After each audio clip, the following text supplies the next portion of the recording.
This is ridiculous.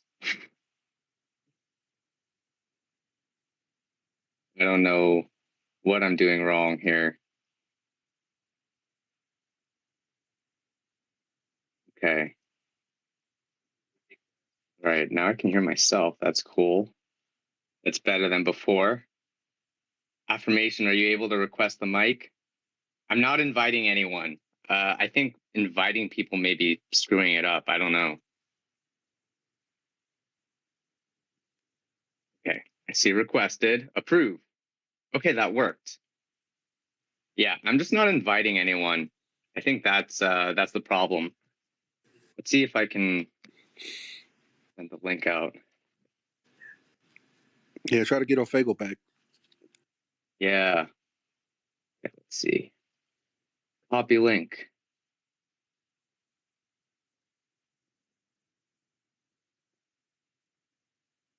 How have you been, man? How's your day going? About to go into work here in a few. Oh, okay, good stuff. Oh, there's Ofego. Hey, Ofego, go ahead and request the mic. I don't know. I'm just not going to invite people to come in the space or speak. I don't know. I think it's causing issues for some weird reason. But yeah, if you request the mic, I should be able to accept that. No problem. Hopefully. There we go. I see it. Approve. There we go. That worked. Oh, did it work? Did it work? It did. Hey, Ofego, how's it going? Everything is fine, yeah. How you doing? I'm doing well, doing well. Okay, that's I invited, yeah, affirmation. I don't know if you've met Ofego before, or yeah, you guys have yeah, been definitely. introduced, right? Okay, good. Well, welcome, man. Yeah, no, so we're all queens here, so that's cool. I don't know how you I know it sounds weird, it feels a little awkward, but it's just how ants are, so I don't control that. It's just like how it is. Cool, man. So yeah, Ofego has generously offered up his design expertise to help the Peace Antz Academy DAB and improve that over time. And hopefully we'll get some more people in here to tell, we'll update them. But yeah, just for like Matt's knowledge, I don't know. We've kind of been chatting a bit, right, Ofego? We've been chatting a bit, kind of talking about how we can improve the UI, how we can work together in terms of the programming end, the coding end, and the design end, and kind of came to the conclusion that Ofego would kind of manage the CSS kind of portion of the code base, and then I'd kind of work with that and yeah, kind of see what happens. Yes, definitely. And actually come up with some really, really amazing ideas. And originally, when I actually when I knew about Peace Arts Academy, yeah, it was I saw it as actually as a good idea. And I was originally meant to create a course, but creating of courses is not something I enjoy doing. I just prefer designing. So, and then I love the product. So I actually told Brad that I would love to come on board and join him to build, okay, not just to design, yeah. So the front end and all that. And I don't actually want to see and make sure that we can actually get more users. And the product has already been in use. It's been on incognito for for a while now. But regardless, the design which we have installed now, not just for the product itself, but for the way we communicate on social media too. Yeah, it's something which I'm looking forward to, and I'm pretty sure we're going to create magic, and we can go a long way in making sure that Peace Antz Academy actually goes a long way in helping people and hitting the heights which were originally planned for it. Yeah.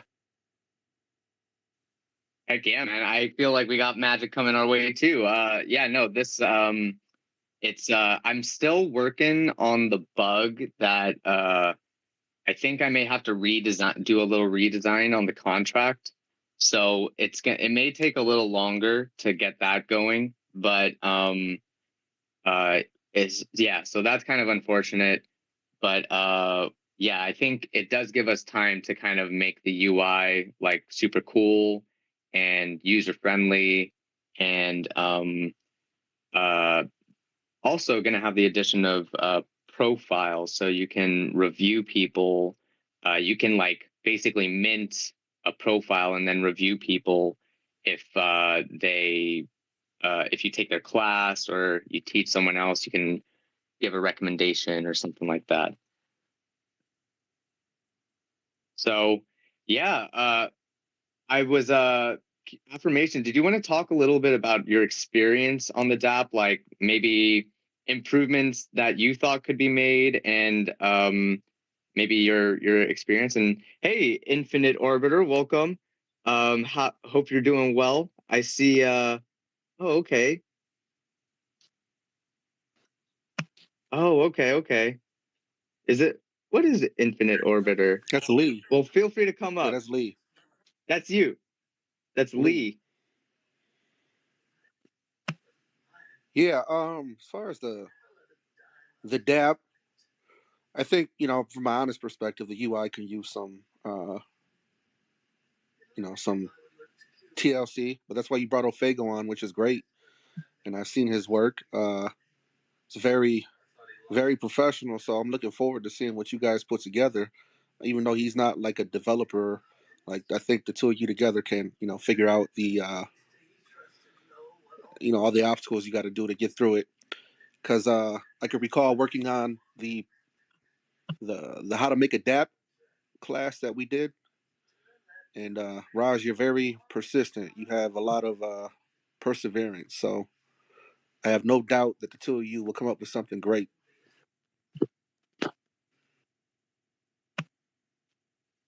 Appreciate that, man. And yeah, the UI definitely that was not an end game UI. That was just like let's see if we can get this thing to work and click buttons and stuff. So what after we did that, almost got it to work. I'm glad we ran into that issue, because I couldn't actually replicate it on like trying it myself on like a local, like when you make a little local blockchain or whatever. So yeah, that was like kind of a one a rare error. So yeah, it's a good thing it popped up. So now I'll have to redesign the I think it's how it's keeping track of all the uh sponsor contributions and stuff like that. The factory contract actually keeps track of everyone's contributions and stuff like that, and displays like an overall TVL. So yeah, I think it has something to do with how the arrays work in there, but I'm not entirely sure. But hey, Infinite Orbit, welcome to the stage. Would you like to introduce yourself and how you doing?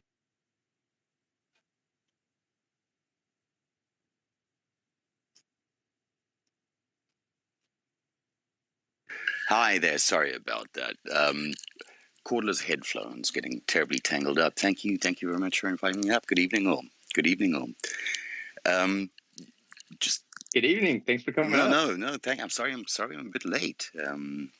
Sorry, I'm a bit late. I've got to get my Twitter life sorted out, which I've been avoiding for a very long time. But You're right on time, man. I had some issues getting the space started because it like kept rugging somehow. So no worries at all. oh, cool. No, thank you. Well, I'm just going to sit back and listen for a while. I was very interested to hear what you guys were having to say. Awesome. And like, just curious, do you are you into education at all, or like would you be more on the student end, or do you have like some Web3 expertise you'd be wanting to share with others or something? No, but I have some experience in education generally, pedagogy and educational theory. So, um, Oh, that's amazing. Okay, so you're gonna really bring some of the real deep thoughts in to the academy idea. So I should probably say that the academy is not necessarily based on the actual teaching part necessarily. It's more of the registration part. And the teaching part is kind of an open thing that the teachers can make up. And it's right now it's set up to be very open. I'm looking to like, so right now, how it's set up is you upload a syllabus and everyone can kind of take a look at the syllabus and then they enroll based on if they want to do the course or not. And they can sponsor based on if they think it's something valuable that's worth sponsoring. Maybe they want to hire people who are learning stuff in that area, or maybe they just maybe they want to learn the course themselves, so they just want to sponsor the course for everyone to take it. And yeah, the idea is that everyone kind of agrees to this on the smart contract to something, and then once like the teacher is kind of in charge. So once the teacher says that the student passes, then the student gets their stake back, and the teacher's able to claim their sponsorship payment. So yeah, it's just kind of like a little idea that I actually got from doing a hackathon or volunteering for a hackathon, and they had like this staking mechanism where you stake to attend the hackathon, and you get the stake back after you complete a project. So I thought that was a really cool format. And Excel, thanks for joining. I actually he took part in a recent hackathon with me with ETH Global, so it was cool seeing Excel in there. And yeah, Excel, feel free to come up and speak. I don't know if you've checked out the Peace Antz Academy DApp. It's currently under construction right now because I had an issue with the claim payment function. But yeah, Ofego has graciously volunteered to help with the design, and it's going to be a learning experience for us both. So it's kind of a meta academy, meta learning, meta education thing where we're kind of learning how to build it as we're building it. And so yeah, it's definitely more of an experimental type project, and a more of a public goods type thing. So yeah, just to give you a little overview there. Okay, Raj, thank you for the update. So, I have a few questions. I'm going to come to you as a student, and in as much as I'm building a product with you, I also want to understand how it works, and I'm pretty sure lots of people yet so they want to understand how it works. Yeah. So you did make mention of the fact that students can come together, they can actually pool their resources, right, so that they can get a lecture, and so that they can sponsor a lecture, right? Now, are there plans on Peace Antz Academy? How does Peace Antz Academy get to make its own money? Because if students should pass, right, the money in which they put in would go to them, right? If they fail, they will definitely the money will definitely go to Peace Antz Academy, right? And I'm pretty sure you want a situation whereby lots of students pass. So if lots of students are passing, yeah, or not if, when lots of students are passing, yeah, how does Peace Antz Academy make its own money? Are there plans? Is it just let us know, how does Peace Antz Academy make its own money if things are going the way of students? Yeah. That's an awesome question, Ofego, and it really yeah. So the dynamic is that as if students are failing, then the academy is getting money to fund further development of the DApp to make it better so that students don't fail. So it's not necessarily like supposed to be a money making mechanism. It's supposed to be like an education maximizing mechanism, if that makes any sense. And I guess yeah, I wanted to say that uh let's see how way to frame it. So like the when it's sorry, Fayo, can you ask the question again? I need to think of a better way of framing the answer.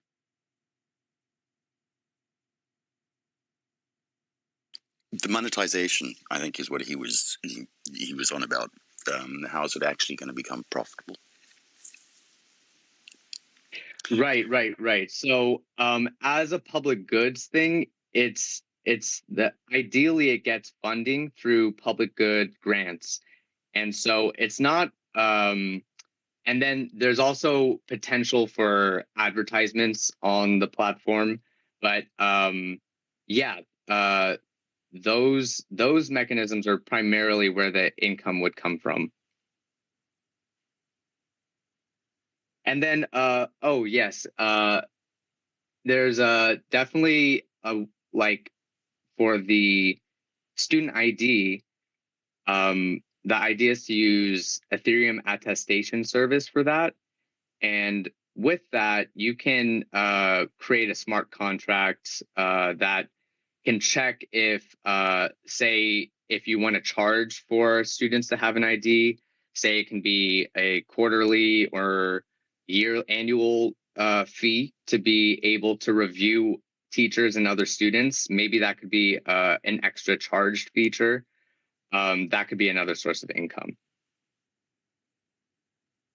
And Ofego's gone, but yeah, Butthead, welcome to the speaker space. And yeah, I hope that made sense. Did that make sense, or is there any follow-up questions to that?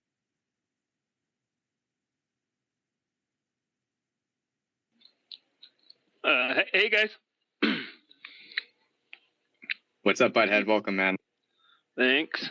Yeah, I tried. I tried to pin the post up top, but it must have some kind of block on there. Block. What do you yeah, mean, I went block? to. I couldn't share it.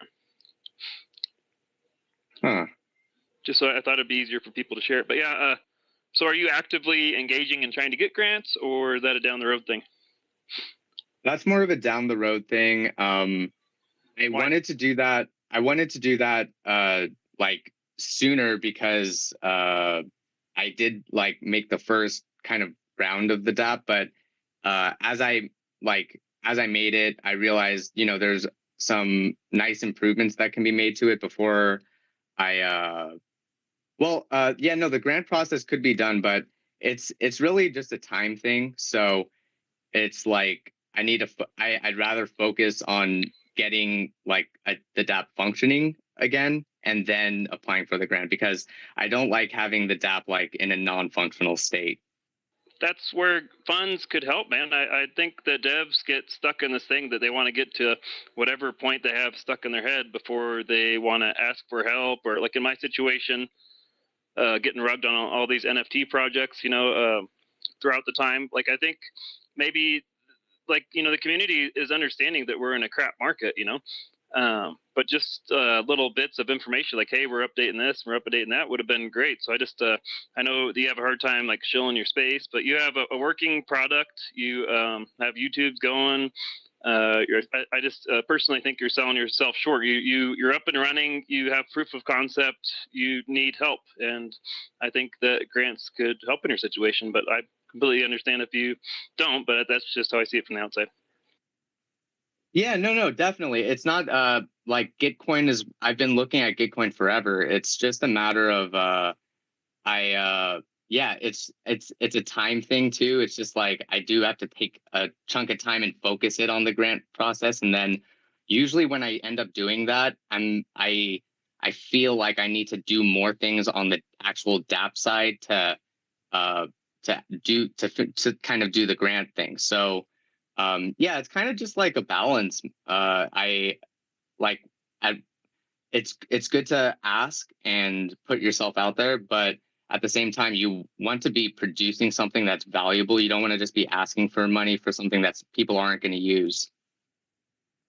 Why aren't people going to use this? I don't know. Maybe it's not good enough. Maybe there's no market fit for it. Maybe Rush, come on. It's needed, dude. You're offering basically free school pass and you keep your money. You need to, again, I'll shut up after this, but don't sell yourself short, man. No, Butthead, I mean, I gotta say, I need that, and you're absolutely right. And yeah, I think the hackathons have definitely humbled me because I've seen like, man, people come up with a lot of interesting projects, and it's like, I don't know, it's a pretty high bar that you have to like hit to kind of be worthy of public use. So I'm kind of like, yeah, I feel like I'm kind of getting to that point, but um, I still have to commit a lot more time to kind of hit that. Um, But yeah, I am in the process.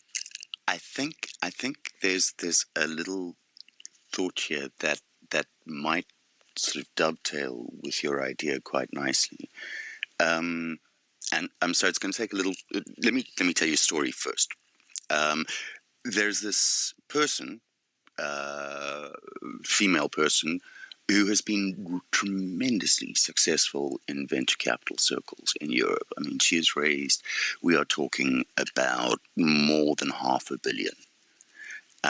And she's raised it over various stages. Now, the first thing she wanted to do was she wanted to set up like a freelance recruitment waiter thing for waiters, for waitering staff, for restaurant staff, not just for waiters, for restaurant staff, because there's a lot of turnover. I mean, especially in Europe, and there's a lot of turnover, and it's all da da da da da. Anyway, along came the lockdown, and she changed her mind, and she suddenly decided that no, she was going to do it with a delivery service. She was going to set up this thing now, and whereby there was like an human resources information hub for couriers, basically, where they could pick up work. Now, maybe because I know that teachers are in a very similar situation. And I think teachers are very, very important people in many, many aspects, and they are highly underpaid for what they do, generally. Now, maybe within your app, what you could do is you could actually hook up teachers and students as well on the side. So they come to you, and if they want sort of extra private classes, well, there is a database of, and you just hook the two together. Just a thought. That's a fantastic feature. I'm gonna write that down. Yeah, so so that would be like say the student enrolls in the course, takes the course, and the teacher and the student, they they kind of they vibe with each other. And so yeah, the teacher, maybe there can be some sort of button that is like like yeah, request private class or something. Yeah, something like that. I don't know. Is that kind of what? Yeah, I mean, it's just an expansion of your offering, really.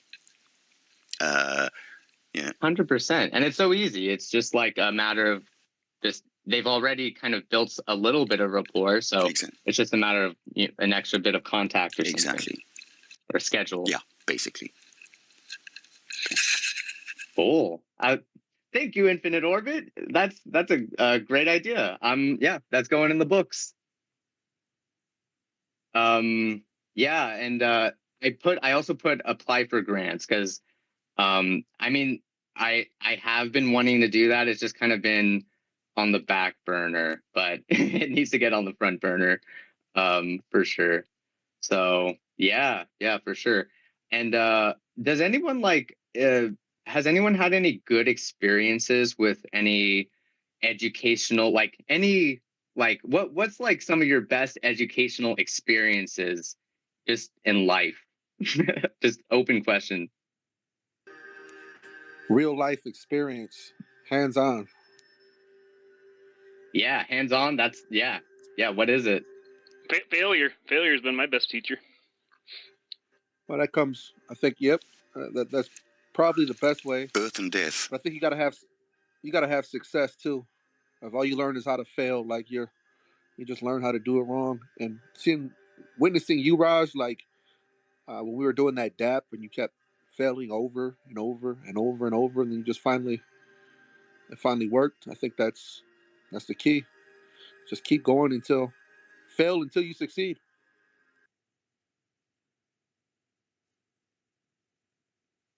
I'm noting that one down. I was thinking a little more like a specific experience, like maybe like some teacher you had that made an impact on you for some reason, or a class you took that was like, oh, that was like one of my favorite classes ever, and maybe what differentiated that from like, you know, normal. I think everyone's got their favorite teacher. I mean, I think everyone remembers their favorite teacher from school. And I mean, it's an old anecdote that goes around, and it goes around in educational circles as well. That and I think with this, there's maybe even a bigger opportunity here than I think you imagine, because what your app could essentially do is cut out all of the work that teachers hate doing, which is the administrative shit. And that's what they get bogged down with, and actually leave them free to teach. And I think my personal, and I've thought about it a bit, but my personal feeling, my personal idea is that everybody's favorite teacher was the teacher that dedicated the most time to actually teaching and actually being with their students. And I don't know, I think it hasn't got so much to do with the skill as a teacher rather than the humanity as a teacher. The empathy, the understanding, the ability to communicate. Nice. Yes.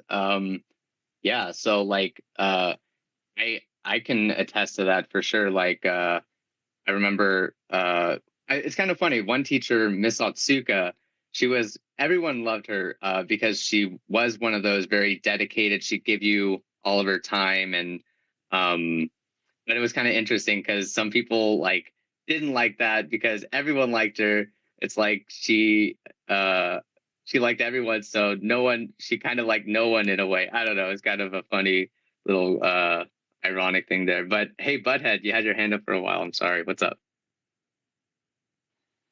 Hey. I think for my experience, like whether it's in school or church, even having a person doing the education or seminar or whatever, if they can be relatable, you know, they can be able to change, you know their audience, be able to connect on different levels, be able to, like in our case, try to get back on the level of when you're first trying to come in on the field, or just trying to be able to teach on many levels, and be humble and flexible, and just like you are here, you're totally open to suggestions, so being able to grow. But I think that's been the biggest thing for me, is just to be able, you don't want to, for me, I don't like a dictator teacher. I want a teacher that's if I ask a question, that feel like they care about my question, not just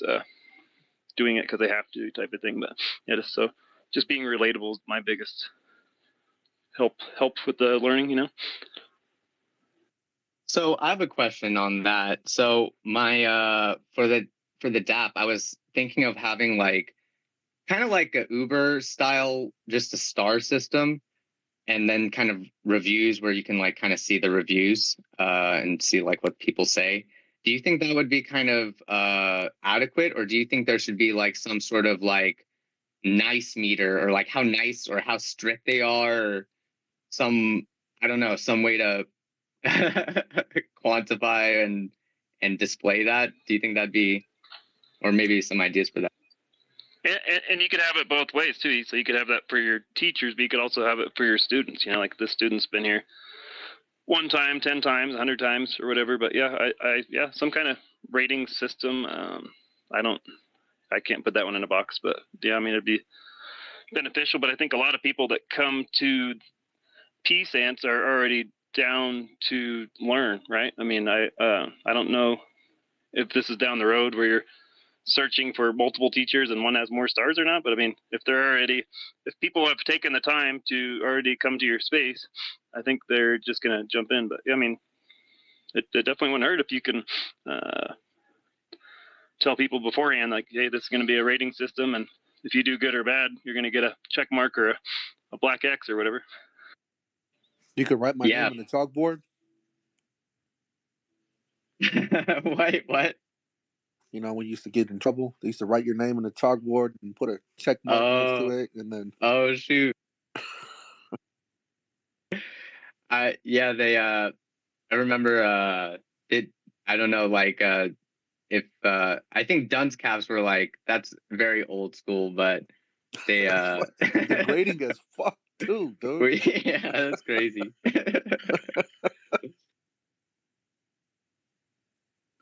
Ofego, I thought, had his hand up. Ofego, what's up, man?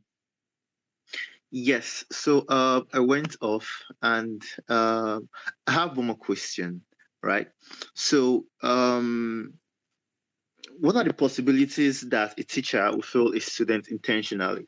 Yeah, just so the platform keeps the enrollment fee, right? Is there any way you can actually make sure that everything is so transparent that if a student feels he was failed, and he also, if a student feels he was failed intentionally, is there any way for a student to um, make a petition, right? So how possible is it that Peace Antz Academy can prevent teachers from failing students intentionally? Because of course, if a student fails, the money goes to Peace Antz Academy.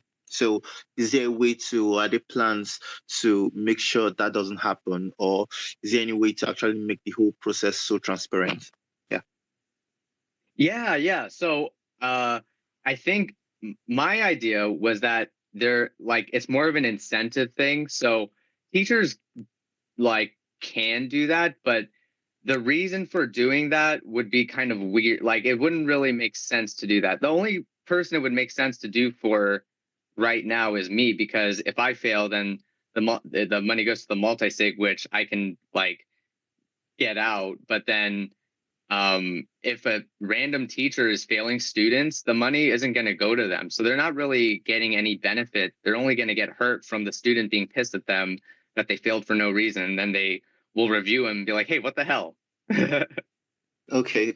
All right. That's actually quite that's dope. And I think it does answer the question. It does answer the question which I asked, and makes the whole thing transparent. If I have any other question, I'll definitely put my hands up. Thank you. Thanks for the questions, Ofego. Keep them coming. Yeah, affirmation was. Actually, just listening to Ofego, I think that you could actually turn that into a feature. You know, hang on, I've lost my topic. When I remember what I was going to say. Ooh, intriguing. Yeah, Raj. I mean, if you fail me, I'm gonna put a petition together and you know, put something out there against you, man. So don't be failing me on my classes, Raj. I'll fight fire with fire, bro. Hey, I mean, you got to meet the requirements, affirmation. I mean,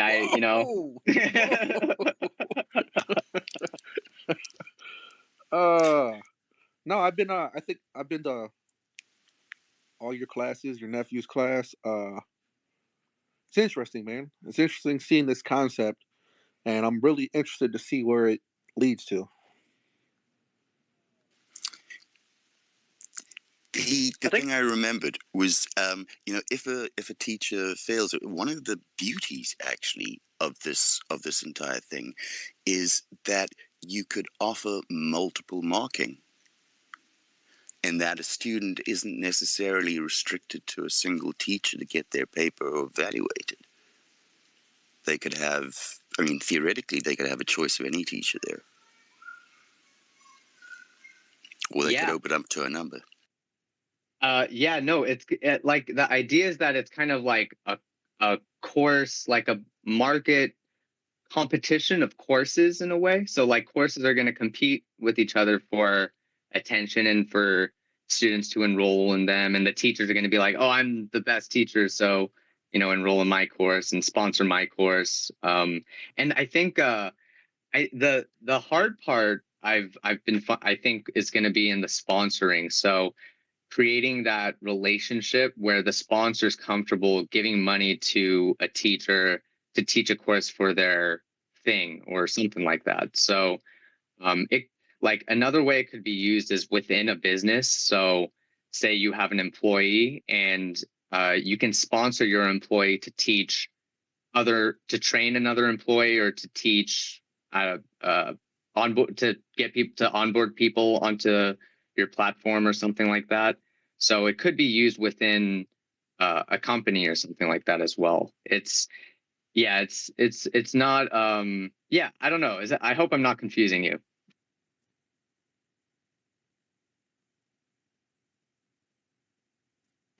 Raj, post the link to the Discord, and Lee can actually join the Discord.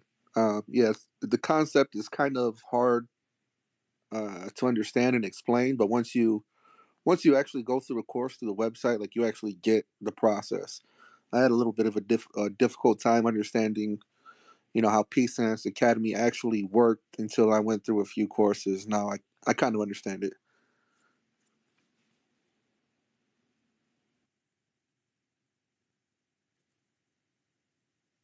I appreciate that. Yeah, I'll put a Discord link on the bulletin board. So yeah, Butthead, what's up? What's up? Hey. Yeah, I think it's pretty easy. You basically pay the amount for the course, and if you pass the course, you get that amount back.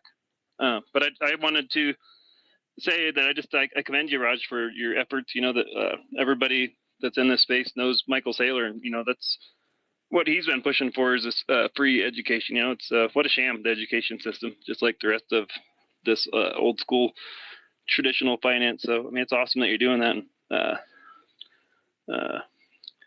It's neat. It's necessary. That's my top three things I think that this space needs would be education, followed by education, followed by education. So, keep going. Let us know how we can support you, and I'm proud of you for even going this as far as you have. Yeah, added into that, like, definitely the way you're doing it as well. Like, I'm a little bit of a different. I have a little bit of a different thought process. Like, I don't think education should be free, but there should be like some skin in the game. The fact that people have to pay before they take the course, and if they pass the course, that's what incentivizes them to, like, actually graduate from the course. So essentially, it's free, but it's not. So I really like that idea. Yes, exactly. And actually, Unlock recently, like, so I'm kind of implementing Unlock for certificates, and I haven't like integrated it, but it's kind of, I would like it to be part of it. So I want to work on fully integrating that in V2. And they also have a staking thing. So it's pretty cool. Like a big part of this crypto movement is like staking and stuff, and using staking to like socially incentivize, behavior. So using a ticket to like say, hey, I'm going to show up to this event, like I think that's a pretty cool use case for that. So yeah, man, it's all about incentives. That's what the economists say, right? I think we take for granted, like stuff that we've learned while we're here.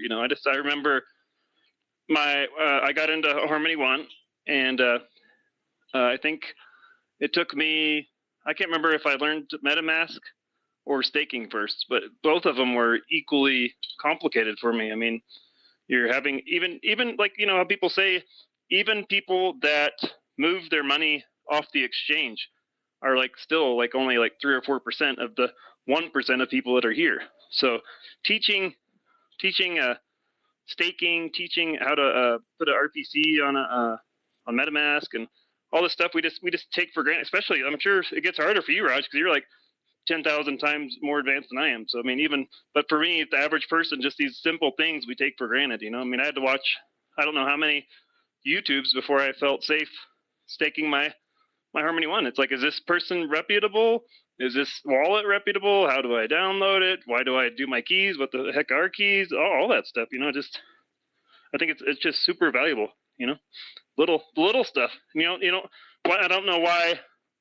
I just commend you again for doing it for free. Because I mean, I wouldn't want to. I do it on my free time, And that's a big reason why I started my Discord, is whenever I help people, now I can do it in there. And then if the next person asks the same question, I can just be like, go look at this.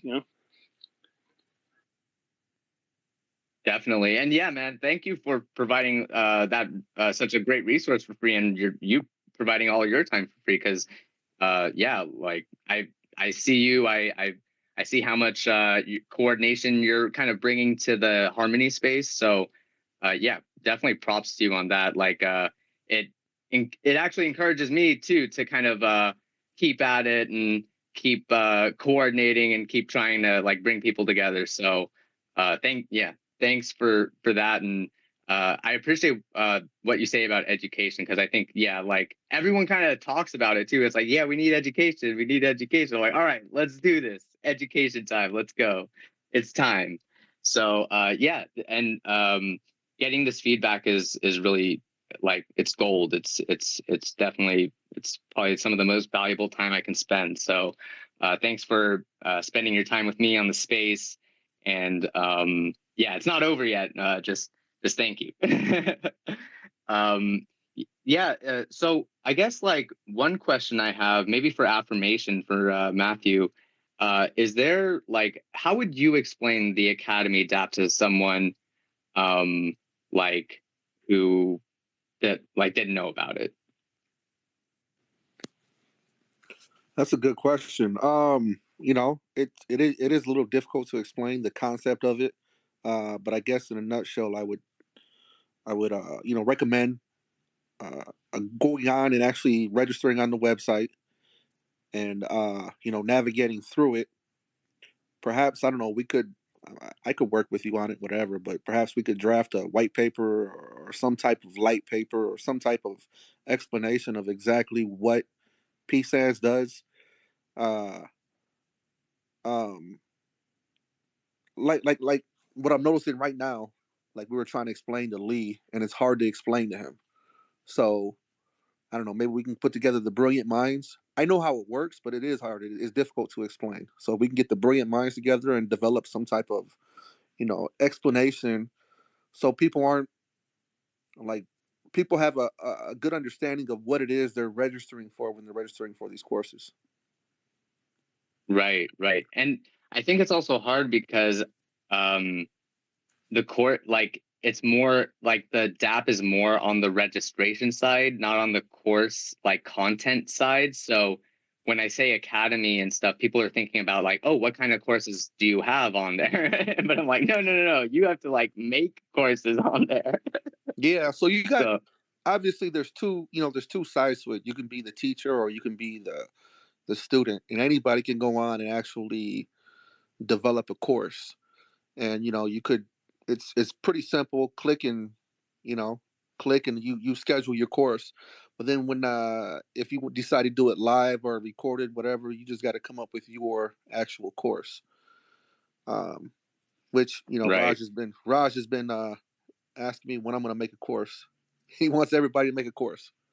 Yep. That's my next thing. I gotta bug people and get them to make courses on there, which I will sponsor if I can afford it. And yeah. But what's up, man? Oh, this space isn't recorded, is it? Oh my goodness. I it's actually getting streamed to YouTube, Oh, so we're okay. okay. But yeah, I meant to record it, but it was the third space I made after getting a rug, so I think I forgot to press the record button. Yeah, God. go mobile, everyone. If you can have the possibility to host, go mobile. But anyway, I came late, but did you ever do like a spiel from your own brain of what you think Peace Academy is for people that are listening now and in the future? You know what? I don't think I did like an official spiel. I'm still like, honestly, it's still kind of a work in progress. Every time someone asks, I feel like I'm always kind of catering it a little to them. But well, you should, like Megalodon does. You should just go through it now. We're all friends here. Just go through, and the more you do it, what is it to you at this moment? Not, of course it's going to evolve and change into other things, but just work on your delivery of who and what you are, and if you want, who and what you want to be. So Yeah, I mean, practice. I mean, there's no time like the present. All right. Let's give it a shot. All right, so okay, let's so let me introduce my Peace Antz Academy DAP. And before I do, I see Ofego has raised his hand. So Ofego, what's up? Okay, since this is being recorded, I just want to say this for everyone who's listening to this. Whenever you're going to actually listen to this, probably next 2 years or probably tomorrow, whenever, yeah. So if you check the Peace Antz Academy website, you would notice a few things, most especially if you're a designer, yeah. And I just want to let you know that we're working on getting a new design up soon, and it might take a little while because anything worth doing is worth doing well. And at this moment, I actually do believe in just pushing a product out and seeing how it does in the public. And I think we've done that already, despite the fact that we're working on a bug right now, yeah.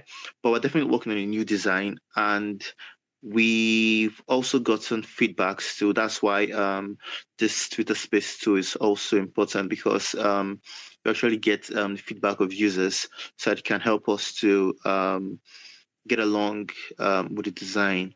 Yeah, and we don't just want to design the app, but the way we communicate on social media.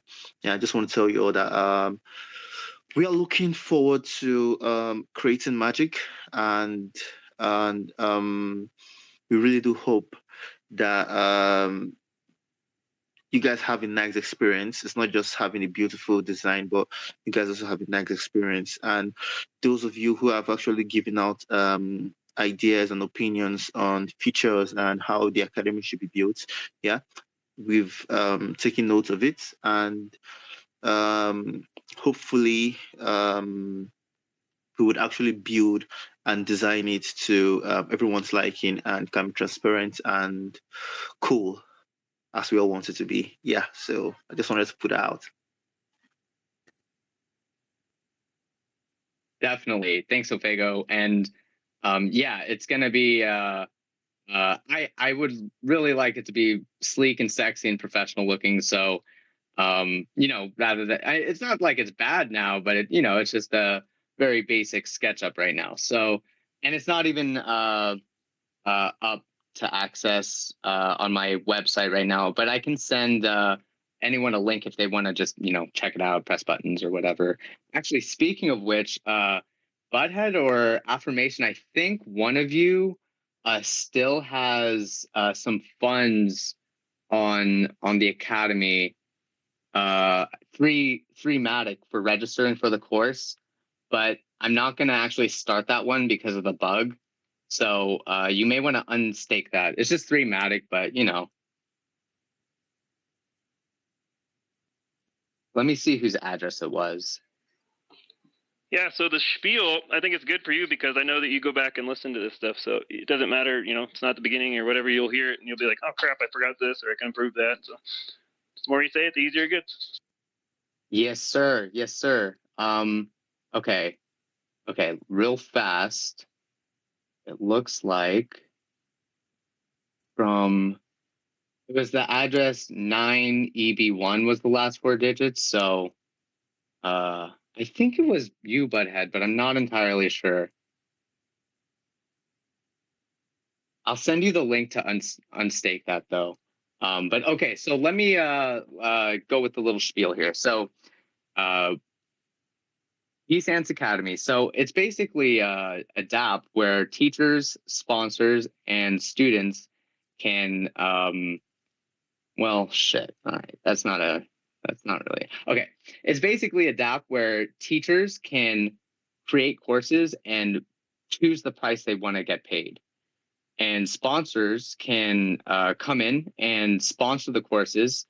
So either maybe they want to hire students who are training in that field or skill set, or maybe it's just someone who wants to take the course themselves and decides to sponsor it.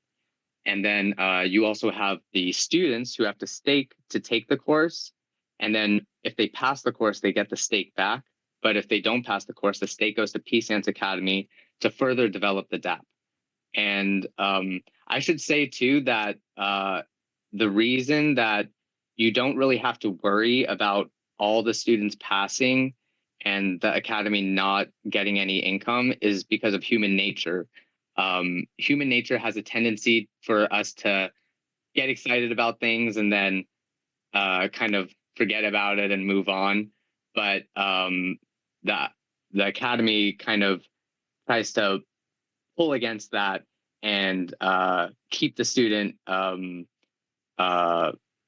responsible for what they chose to do. So after they pass the course, they get the stake back, and the teacher can claim the payment from the sponsor and get paid. So ideally, at the end of the day, you have a student who got a skill for free, maybe has a job prospect from the sponsor.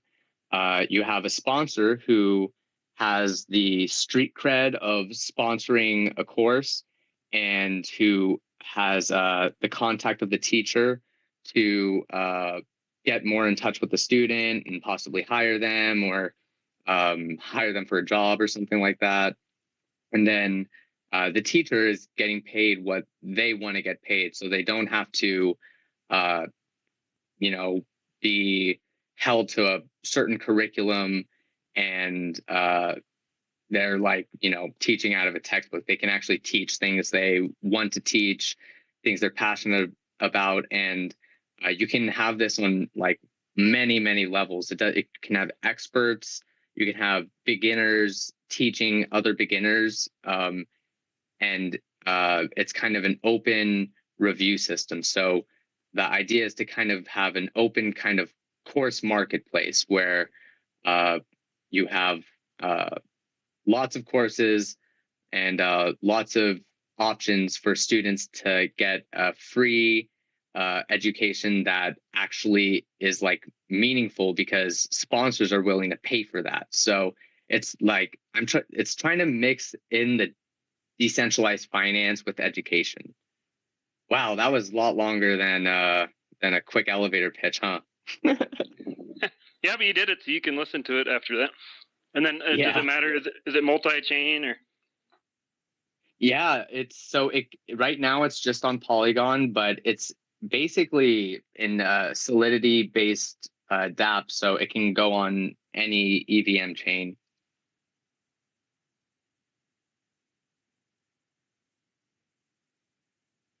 And then there is potential of cross-chain functionality with layer 0, but I don't think that may necessarily be that may not be necessary. So you could just have a DApp on each chain that uses the native token to interact with it. So, and it kind of makes sense for that to be a public good so the DApp would get a public goods grant from the chain because the DApp is teaching about the ecosystem ideally, and then also using the ecosystem token to do stuff.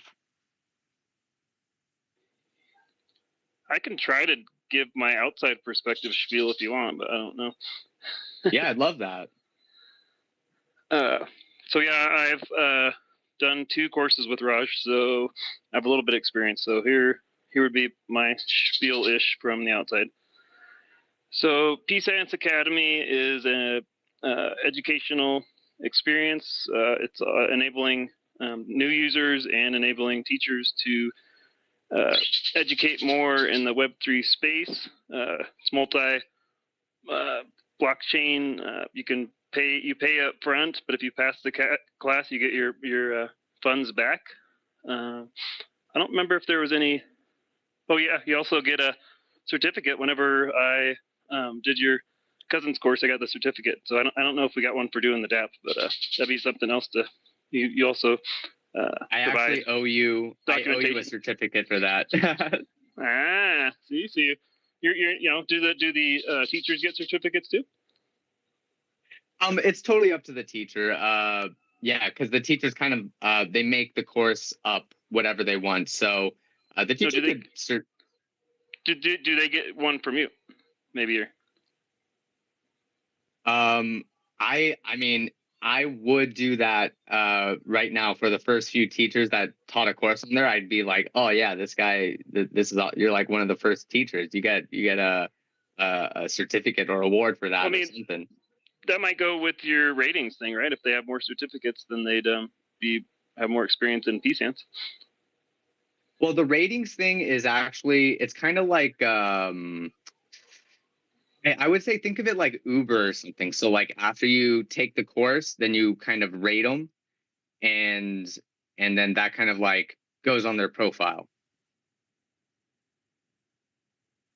And like so I like there could be like you could add some sort of Peace Antz certified course or something like that, like to that, to the Ethereum attestation thing. Like you can make it so um like if Peace Antz attests to a teacher being 5 stars or something, then the teacher like gets a glowing orb or something around their profile picture or something like that. That's actually yeah, that could be cool. Let me write that down. Yeah, I was just thinking like for somebody returning, they can be like, oh, okay, or somebody coming to the first time, they could be like, well, this, they could be like, this person, this teacher has like 15 certificates, meaning that like just that they've taught 15 courses on there.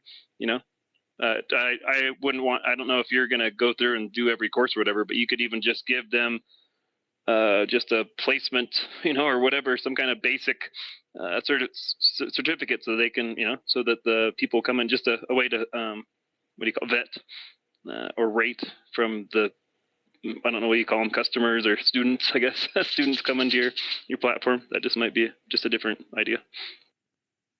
Yeah, for sure. I think the like instead of certificates, it's like just reviews. So yeah, I'm not sure what the certificates would like mean for the teacher.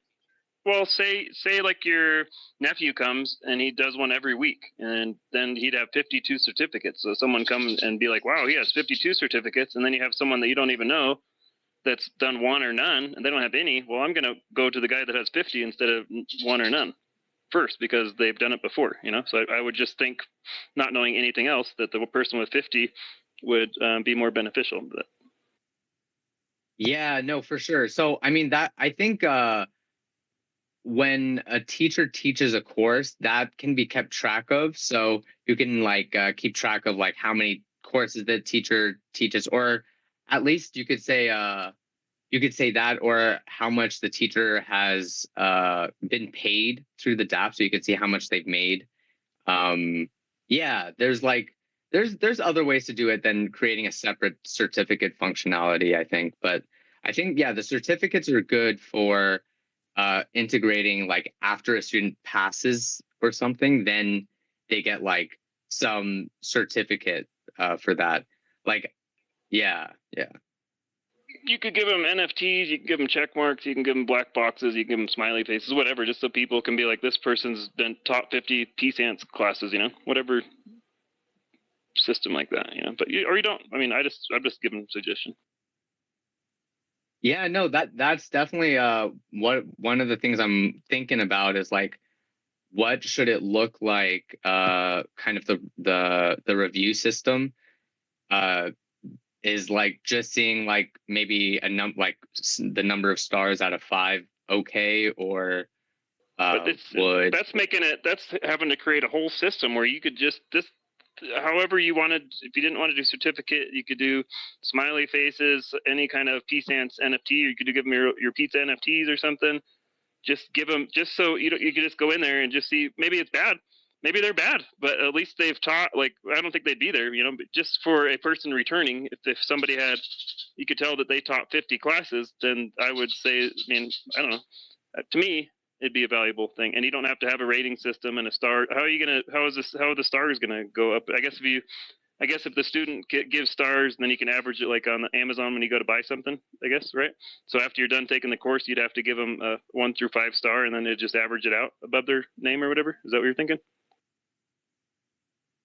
Yeah, well, no, what I was thinking was the stars would actually just be like basically the same as like Uber. So after you get a ride with someone, you can rate them. So after you take a course with someone, you rate them and review them. But like the number of courses and stuff like that, I think that could be like you could have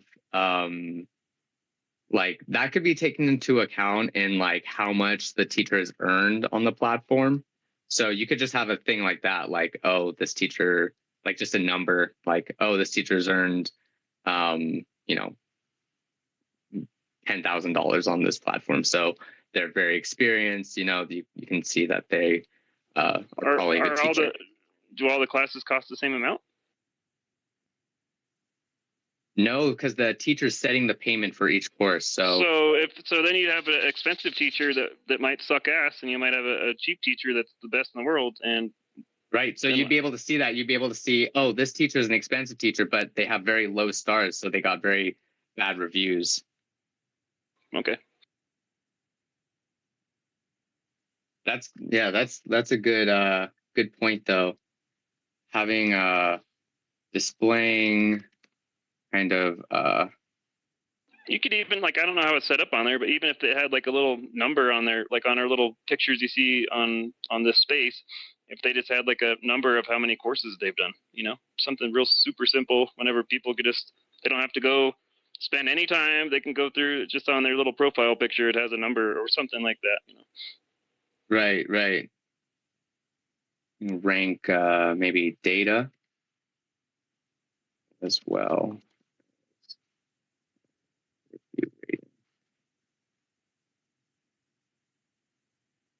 So yeah, and rather than just having stars, you could have like courses taught. It's just accountability about accountability of how much the teacher, how much skin they got in the game. You know, have they been there? I mean, you know, just like it's even not even how long they've been there. I mean, to me, it'd be valuable. Maybe someone else that's not. But how does anybody else would you be more willing to go to a teacher that has like 50 courses on Peace Antz more than one that has one, or would you want to go check out the rating system and how much money they made and stuff? I feel like I'm hijacking the space. No, that's cool. I think these questions are important, and disagreeing with things is important too. So like I think like reviews actually does take a lot of that into account, because if someone has a lot of reviews, then you can see that they've, you know, taught more courses and stuff like that. So but I think like having some extra like important statistics that's like, you know, not TMI, but it's like, you know, like relevant. Yeah, I think that is definitely should be displayed. So like, I think courses taught is good, but it makes me think, well, if you show courses taught, you may as well show like some other stuff too. But yeah, no, I think like, yeah, courses taught, total earned, pass fail ratio or something. You could have maybe that's what I was thinking just now. Pass fail. Yeah. That's important too. Yeah, you could have different statistics on there. Maybe it could be like a pop out thing that you can look into like details or something, and a little thing pops out. So but I feel like putting too much. Yeah. How do you plan to reach out and grab your teachers? Where are you? What pool are you grabbing from? Anyone. I'll grab you. More specific. I'll grab, more specific. grab my nephew. How? What? You have a plan for that, or? What do you like? The where are your new teachers going to come from?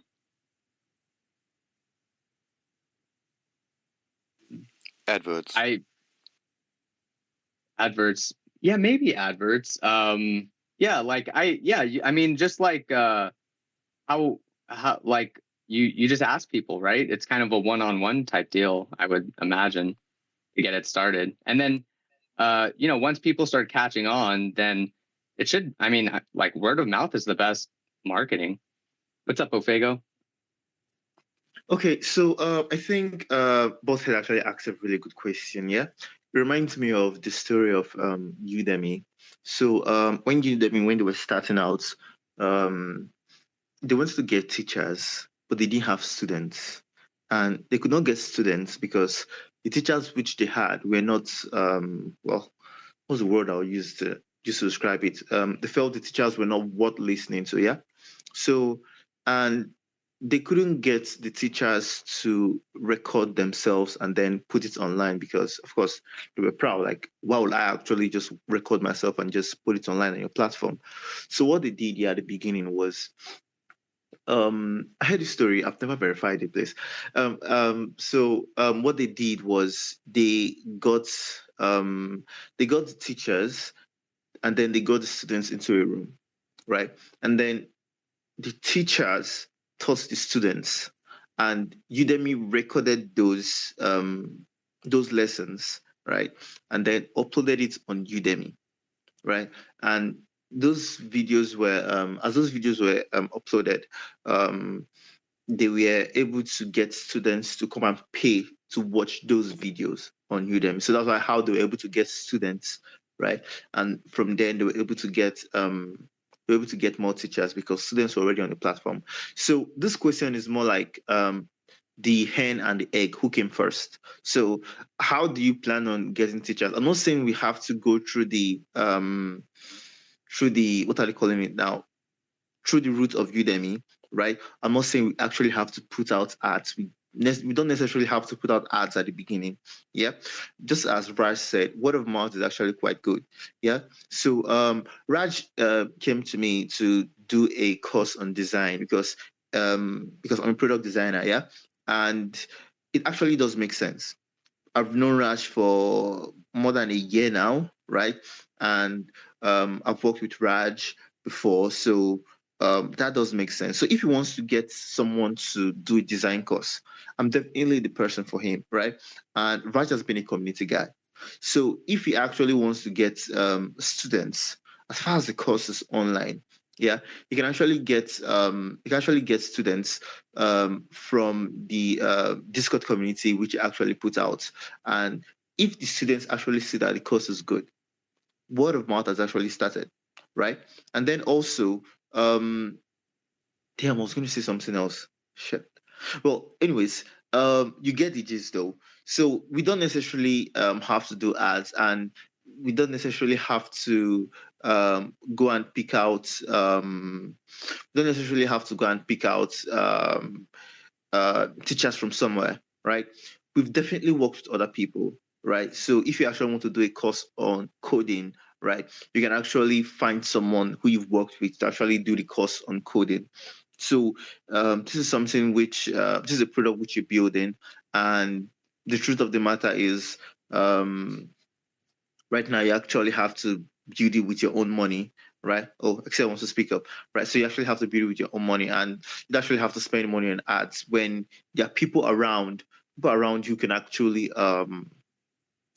take this course and teach these courses, right? And from there we can actually start getting students. So once you start, okay, once you actually start, once you're able to get 2 or 3 persons to actually put out real nice courses, right? And then the product is also good because you need like if you need like 3 teachers and then probably like 30 students. So if you are getting teachers, right? If you're getting teachers, you should actually put more emphasis on getting the students because the students will actually push it out more. So you could get a teacher who teach something on design, one who teach on data analysis, another one who teach on blockchain development. Okay, then get like 10 students for design, for data analysis and front end development. You get, and those students, if they enjoy it, they'll give out the word of mouth.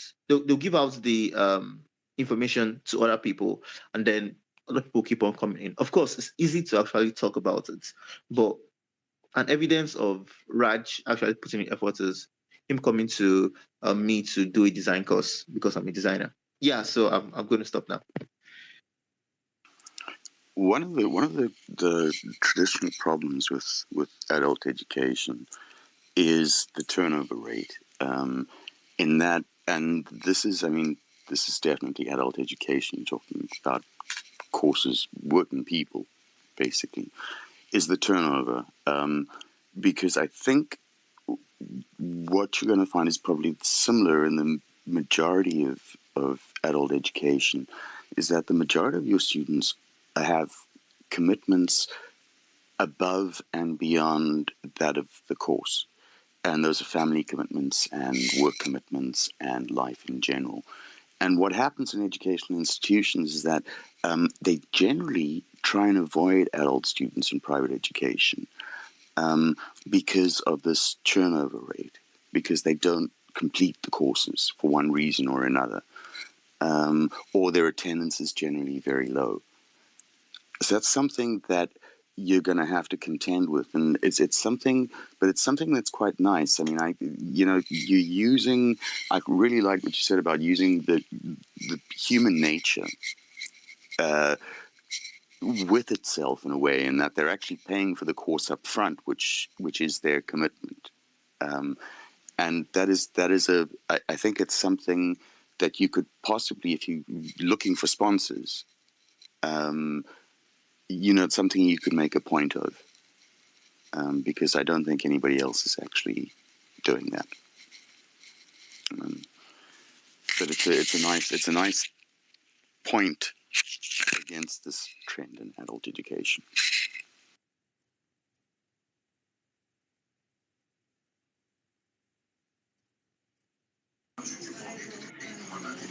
Yeah, Yeah, Excel, go for it, man. Thanks for the yeah, that's an awesome I'm writing that down, but that's a good point with the adult education and having high turnover because of commitments and stuff like that. So, yeah, just developing like maybe like that's why the education, like the way I set it up initially was like you put in the time commitment, and I'm thinking like a lot of the courses will be like 1 hour time commitments rather than like week long or month long time commitments. It could be like kind of shorter, very catered courses, because you have like one person kind of catering it to a small group rather than one teacher teaching a large group. And then that was also like another thing, Butthead, for the grants is that you can use the grants. It's another point where I need to apply for grants, but you can use the grants to sponsor people to teach courses. So that would be more incentive to get teachers on board. And then you can, another thing I want to do, I kind of tried to do, it hasn't really worked. I think I just need to figure out a better way to frame it or talk to people about it, is go to projects and try and get them to sponsor themselves to teach a course on their project to onboard people. So that would like, so that's a matter of reaching out to projects and saying, hey, do you have like material you want to teach to, and like maybe a community member who's willing to teach that stuff. So yeah, that's another potential thing. Okay, we got a few hands. Excel, I think you had your hand up for a while, and then Infinite, you can go on after. Excel, what's up? yeah, I'm cool. That's awesome. Honestly, you've been talking about a great product that people actually need in the space. But I want to talk from what Ofego has already said. When you are trying to sell a product, definitely you need to understand some key things regarding selling the product, getting the people that actually need what you are building. There are some strategies that marketers use in order for them to get people that need the product and people that need to solve the problem, the people's problem. Of course, a lot of projects are building something great and fantastic, but the content of what they are building are actually not directly understood by people that really need it, the community as well. So when you ask some people, doing some independent research, I've seen a lot of things happening where problem occurs for projects. They don't know how to relate what they are actually doing to people that really need this thing. So when we need this thing for us to be feasible enough, we need to first understand the concept. Of course, we understand the concept, but the second thing is that we need to understand the needs of people. Who are those people? Who are the target audience? Who are those that actually need this thing? Of course, when we try to finalize this, we understand that when we see those people, okay, these are the set of people that need this thing. Yes, then we can now try to penetrate towards that angle. Yes, of course, we have resource people that understand the concept, key concepts. Those are the resource people that can provide the services. Then the third one is for us to build the trust. How do we break the jinx? By building trust. Of course, people that understand this thing are ready to teach the courses. So when they teach the courses, of course, we try to follow up. When we follow up with the learning of our target audience, those are going to be a kind of referrals for others.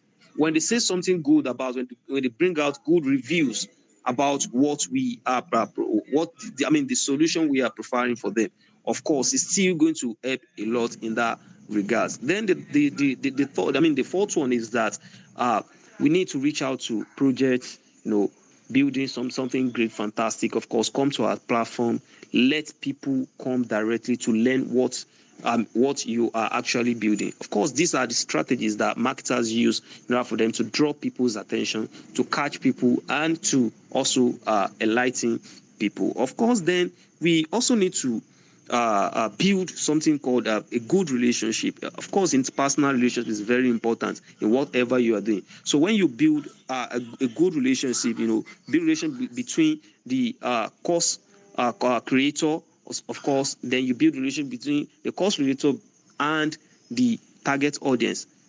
When there is a cordial and mutual relationship, that is a responsiveness of respondent to the instructor, you give the target audience ask question, then there is response, there's guidance beyond the content of what we are trying to sell out. Of course, still going to be a great deal for everybody, for those that of course taking the courses and those that are teaching the courses. Then also the technology, kind of technology we want to adopt is also very, very important. Those growth marketer, they use different CRM, customer relationship management softwares and the likes, to also follow up for what we are building. So as time goes on, of course, we have to also be teaching out different things for everybody to see as times goes on. We'll continue to support the idea. Of course, it's a fantastic idea, and I'll say it's a great opportunity to also contribute my own quota to the development of this wonderful idea. So I like what Ofego has already been saying, and also what everybody has already been saying, and I'm also ready to participate, to contribute my own quota to to this wonderful idea. So thank you. Oh my God, that's awesome! Thanks, Excel. Yeah, no, we'd Peace Antz would love to have you, man. Thank you for offering your contribution to the colony. Yeah, that's awesome. And yeah, no, very marketing is not my strong point. Megalodon knows this. And hey, Megalodon, I hope you're doing well down there. Feel free to request to speak if you want to come on up. Actually, that was making me think. What you were saying, Excel, was making me think.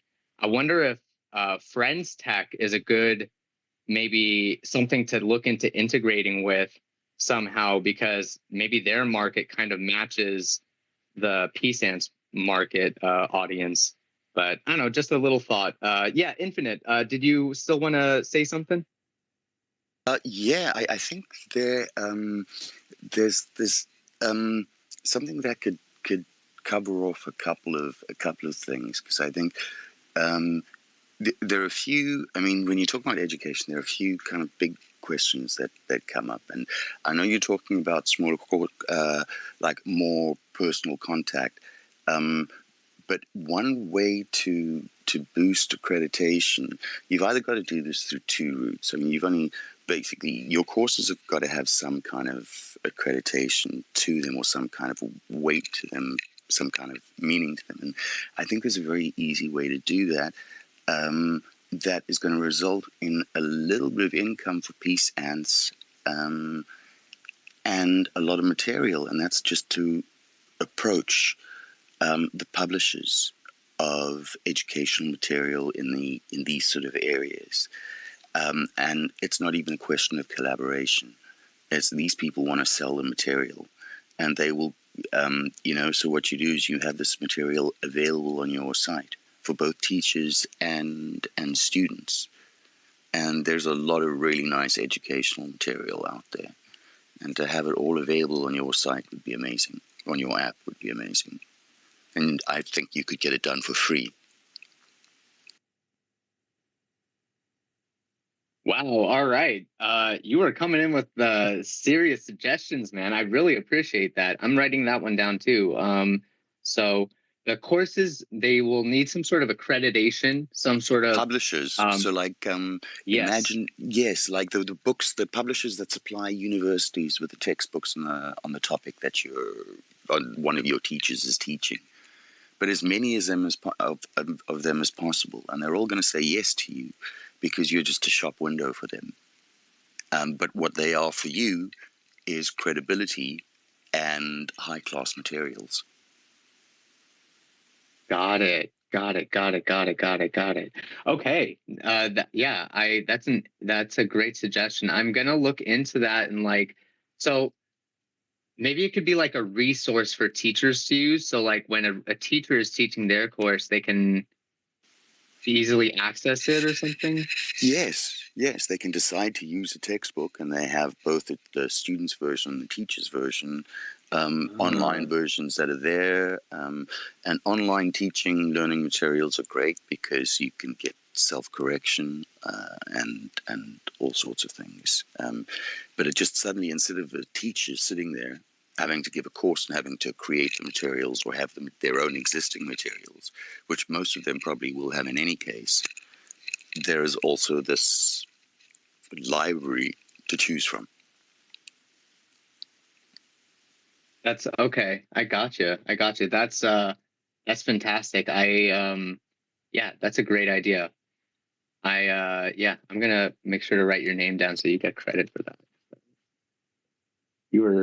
You're coming in hot, Infinite Orbiter. Yeah, I'm a backroom person.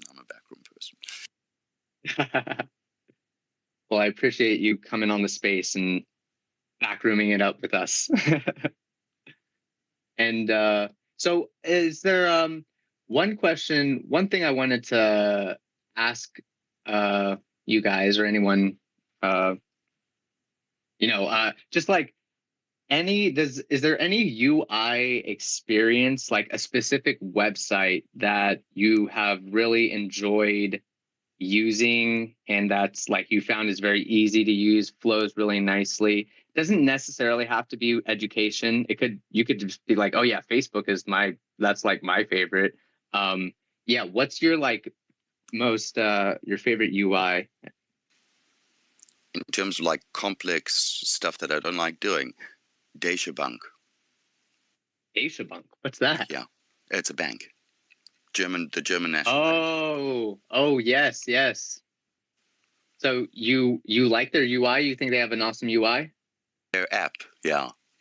Oh, for a banking app, it is just clean and nice and friendly and doesn't make me angry. Nice. I'm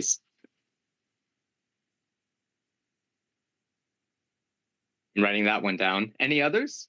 And Megalodon, welcome up. Thank you, Raj. Nice to be here on a Peace Antz space. Nice for you to be doing one as well. I see a lot of friendly faces in the room as well.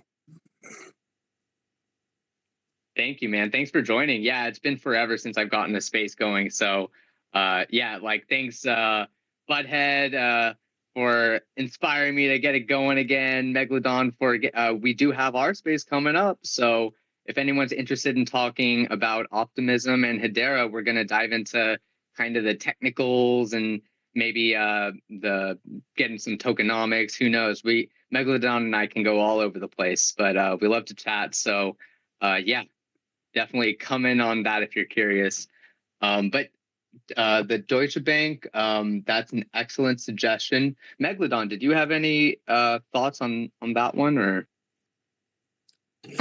On the question of what's a nice UI on an app, was that the question? Yeah. No, not really. I mean, there's a lot of good UI out there. There really is, but I think the main thing is traffic. And the scope of Peace Antz giving both people delivering lessons and, i.e. educators and students as well, is pretty big. It's actually really big when you consider, people are homeschooling, and it's not just like limited to children. It's adult education. It literally can be anything. If you look at the traditional models, say an adult wants to brush up their skills on, English grammar, they've got to go to night school because they're working a job, etc. This can be done all via Peace Antz. It can all be done distance learning. I know there's been, previous incarnations of it, but it's not had the Web3 compatibility. So yeah, it can be really big. But I think the biggest thing for Peace Antz is perhaps getting people to the right places. So yes, a website is great, and all the information there, I'm sure you will do it. For me, I see videos being quite important to you, literally to kind of guide the person, whether it be an educator or whether it be a potential student, what they need to do, how they need to do it. Really keep it simple, really keep it short, even if it's just enough to whet the appetite and direct them into the right location. For me, I think it's got to be a short video, 30 seconds to 1 minute, whatever medium. I mean, obviously Twitter's a good one, but a little short. And you are good at marketing, Raj. You are good. I've seen your music video. That's all I'm going to say. I love the music video, but I don't know what the heck Twitter is. I'm sorry, it's very tired, and I suddenly thought I was 2 years ago in the middle of a bull market because I was talking to Raj. Yeah, I meant X. Oh man, that's good. All right, yeah, no, that's excellent suggestion. I'm writing that down as well, about short video content. And yeah, I totally agree. Like getting little shorts on little I don't know what you call sizzle reels. That'd be cool for sure. I need to get those going. I literally have proven it time and time again with the things that I've done, and the algorithm backs up as well. Pictures are great, but videos really, really kill it. And if it directs you straight, I mean, in your case, it's simply a case of, right, you look at Peace Antz and you go, oh, this seems quite complicated. Okay, so make it simple. Show them how to get on the site. What you do, you can do it in 30 seconds, or, you don't have to limit it to one video. You can do a few. Whether you want to be in front of the camera or not in front of the camera. I think you're quite comfortable in front of the camera personally, but you don't have to do that. You could create an AI assistant to do it for you if you so wished. But either way, drive the traffic to the right place. It's going to be great. Heck yeah, man. Yeah, what's up, Infinite? TikTok have just done exactly that. There's a touch and buy, click and buy feature. So you could do exactly what Megalodon was talking about on TikTok, and you've got a very big audience there. Oh, okay, interesting. I didn't know about the click and buy feature. And with this account abstraction stuff that's been developing, it's kind of like made a very interesting thing where like you can make it so all the wallet accepting stuff, you just throw that in the background, so you don't have to confirm transactions. You just click on buttons. So there's something interesting there. So that way you can like click buy now on TikTok, and then boom, you enroll in the course straight away. You don't have to get a wallet and all this other stuff. Yeah. Very okay. Great suggestions. I'm writing the TikTok stuff to TikTok. How do you? I mean, I didn't know about TikToks. That's some great inputs. I'm not too familiar with TikTok or reading about it. Oh, I follow. I have social media accounts absolutely everywhere. They're all active. I visit them once a week at least, but a visit may be as quick as opening and closing it. What I do is I read a lot. And the TikTok is a new thing. TikTok is hitting the financial papers 3 times a day, every single day for the last week. They've just opened up. So that's how I know about the TikTok feature. It's a new feature. It came out a couple of days ago, 3 or 4 days ago or something.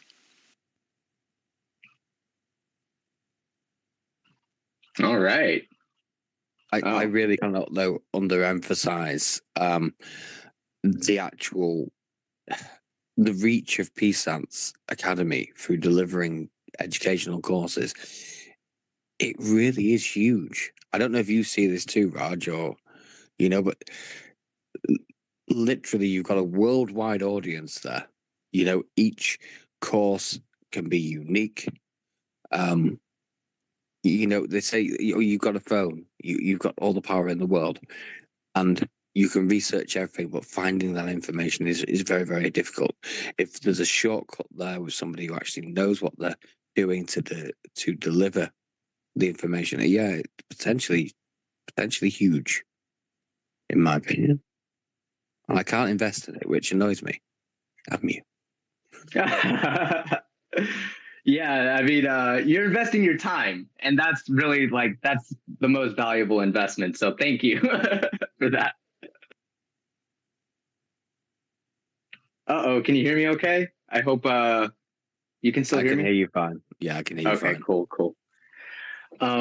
Okay, yeah. So I think it is probably about time to draw this space to a close.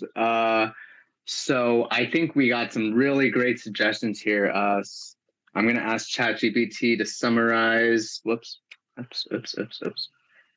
Summarize my notes. I love ChatGPT, guys. It's really game changed my life. Is ChatGPT difficult to use? I wouldn't say it's difficult to use, but there's levels to it. And I think I just lost because oh no. Okay. Well, I need to get into it. I believe there's quite a lot of AI on different things now. So does Bing have it built in or something? Yeah, so you could just go straight to Bing and you don't have to buy GPT-4, the subscription. It's already being used on Bing. And in Google Sheets, you can do the most fucking amazing things. If you've never used Excel or spreadsheets before, they are the most incredible things. You can do anything on them. And I know they sound very boring, but they're great. Now, what you can do with Google Sheets is you can program directly into your spreadsheet. So you can punch in a whole lot of numbers and then ask it to code to write you an action in Python. I want you to write Python code to sort this data out and deliver it to me as such, and it'll write you the code, and then you copy paste it into the Excel sheet. And apparently they've got it on Docs and the PowerPoint equivalent as well. Yeah, the development of these AI dApps and stuff is it's incredible and it's awesome. And it's overwhelming. I'm having a tough time keeping track of everything and keeping up. But that's the Google Workspaces has been really great. I haven't actually used it for Excel stuff too much. So have you been using it for Excel stuff, Infinite? No, I just actually I got told about it today, and I went and started playing around with Sheets, and I did a very simple a very simple thing with 4 columns. A very simple kind of like data thing with 4 columns, and I just made them up. I made one column was a sum, the other was the square root, and the other was something else, and the other was something else. And then I just asked it for 4 pieces of data. I asked it for the average process use, for the average, like how much processor use did each data piece actually use. The time, what else did I put with it? Fuck, there were 2 more, I can't remember. But and then that's so cool. Yeah, and then I simply went and I asked for the Python code. I said, I'd like you to write Python code for a Google Sheet to deliver these 4 indicators from these 4 columns. And it gave it to me, and I copied and pasted it in, and it worked. That's as far as I got. That's amazing. I love shit like that. Like, it's like, oh yeah, I asked it to do this and I gave it that, and then I put it in and it worked. It's like, wow.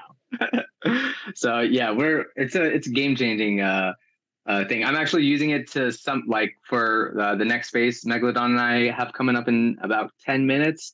I'm using it to I put the latest information on optimism and Hedera on it, and so I'm just going to use it to help me kind of go through information and understand it better and stuff like that. So ask it to explain it to me like I'm a child and stuff like that. It's very useful. So, okay. So to wrap up, let me just go over the key points that we had in the space. So first one is grant applications. We do have an urgent need to apply for grants to support the Academy's mission. So that is something that I need to do. Private classes. So introduce a button for request private class. That's a nice suggestion. Learning experience. Emphasize that failure is an important part of the learning process. Teacher quality. The best teachers are those who dedicate time and are relatable to their audience. DApp explanation. There needs to be a clear explanation of how the DApp works. Design and UI. We're currently working on a new design. Dutch Bank has a really nice UI and could be a good example to look into. Attestation and rankings. So we're thinking about having a special look for the badges for the attestations, depending on whether Peace Antz attested to them or not. Adult education. So there's some challenges in adult education, such as the turnover due to time commitments. So staking is a good incentive to keep adults engaged. Course accreditation. So courses should have some form of accreditation. Consider partnering with publishers to provide educational material. And that could maybe even be a source of income for the Peace Antz Academy. And then content strategy, we need to create short video content, possibly on platforms like TikTok. Resource partnerships, approach publishers to make educational material available on the website, which teachers can use as resources. So yeah, that's kind of some of the stuff we went through today. Excel and Ofego, thank you so much for volunteering to hop on the design end of things. That's super that. That's amazing. And Megalodon, Infinite, Affirmation, thanks so much for coming on. Thanks for your time. Did you guys have any last thoughts or suggestions or anything you wanted to say before we ended the space?